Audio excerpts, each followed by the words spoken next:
एक था घना जंगल जहाँ जानवर एक दूसरे के साथ बहुत प्यार से रहा करते थे। उस जंगल के बीच एक बहुत सुंदर और बड़ा तालाब था। उस तालाब में एक मगरमच्छ रहता था।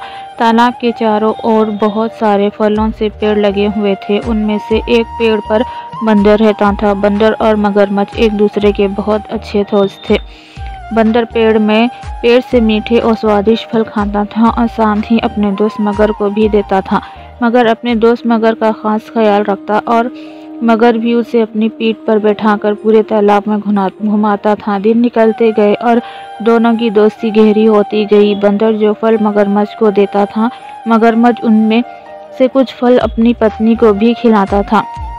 दोनों फलों को बड़े ही चाव से खाते थे। बहुत दिनों के बाद एक बार मगर की पत्नी ने कहा कि बंदर को हमेशा ही स्वादिष्ट फल खाना रहता है, ज़रा सोचो उसका कलेजा कितना स्वादिष्ट होगा। वह मगर से जिद करने लगी कि उसे बंदर का कलेजा खाना है।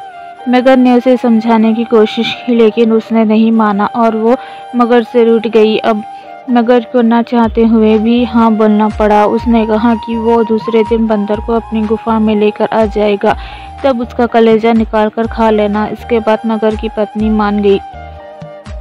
हर दिन की तरह स्वादिष्ट फलों के साथ बंदर मगर का इंतजार करने लगा। कुछ ही देर में मगर भी आ गया और दोनों से मिलकर फल खाए। मगरमच्छ बोला कि दोस्त, आज तुम्हारी भाभी तुमसे मिलना चाहती है। चलो, तालाब की दूसरी ओर मेरा घर है, आज वहाँ चलते हैं।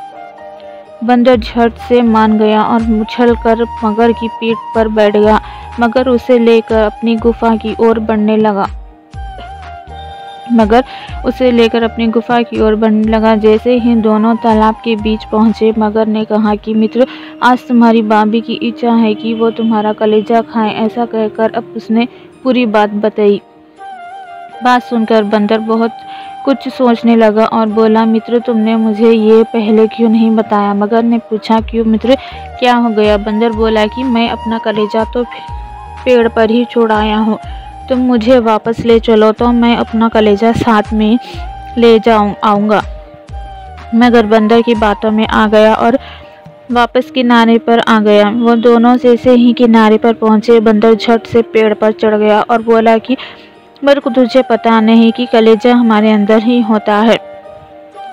मैं हमेशा ही तुम्हारा भला सोचता रहा और तुम मुझे ही खाने चले थे। कैसी मित्रता है ये तुम्हारी, चले जाओ यहाँ से। मगर अपनी करनी पर बहुत शर्मिंदा हुआ और उसने बंदर से माफ़ी मांगी, लेकिन अब बंदर उसकी बातों में नहीं आने वाला था। कहानी से ये सीख मिलती है, इस कहानी से हमें ये सीख मिलती है कि संकट के समय हमें घबराना नहीं चाहिए। मुसीबत के समय अपनी बुद्धि का उपयोग करना और उसे दूर करने का उपाय को सोचना चाहिए।